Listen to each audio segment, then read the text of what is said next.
తీసుకుంటాం, దానిలో సందేహం లేదు. బట్టలు ఊడదీసి నిలబెడతాం మాకు అధికారం వచ్చిన రోజున, దానిలో ఏం సందేహం లేదే.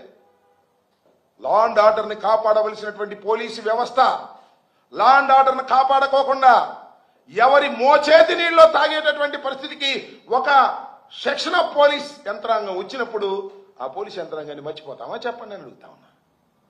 ధర్మంగా న్యాయంగా ప్రవర్తించవలసినటువంటి పోలీసులు ఇష్టానుసారంగా రవడీజం చేస్తున్నప్పుడు, వారి కొమ్ము కాస్తున్నప్పుడు, మా ఎంపీటీసీలని మా ఎంపీపీలని బెదిరించే కార్యక్రమంలో నిమగ్నమైపోయినప్పుడు ఆ మాత్రం అనకూడదా? సమాజంలో వాళ్ళని హెచ్చరిక చేయకూడదా? ఈ నేపథ్యంలో జగన్మోహన్ రెడ్డి గారు అలా తప్పుగా వ్యవహరిస్తున్నటువంటి పోలీసు యంత్రాంగాన్ని, ఒక సెక్షన్ ఆఫ్ పోలీస్ వ్యక్తుల్ని హెచ్చరిక చేశారు ఒక ప్రజాస్వామ్య పద్ధతుల్లో. తప్పంటండి.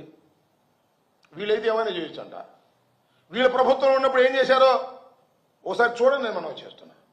ఒకసారి వేయండి. వీళ్ళు చంద్రబాబు నాయుడు గారు ఏం మాట్లాడాడో, లోకేష్ ఏం మాట్లాడాడో, ఆయన అచ్చెన్నాయుడు గారు ఏం మాట్లాడాడో, పోలీసుల గురించి ఏం మాట్లాడారో ఒక్కసారి చూడండి.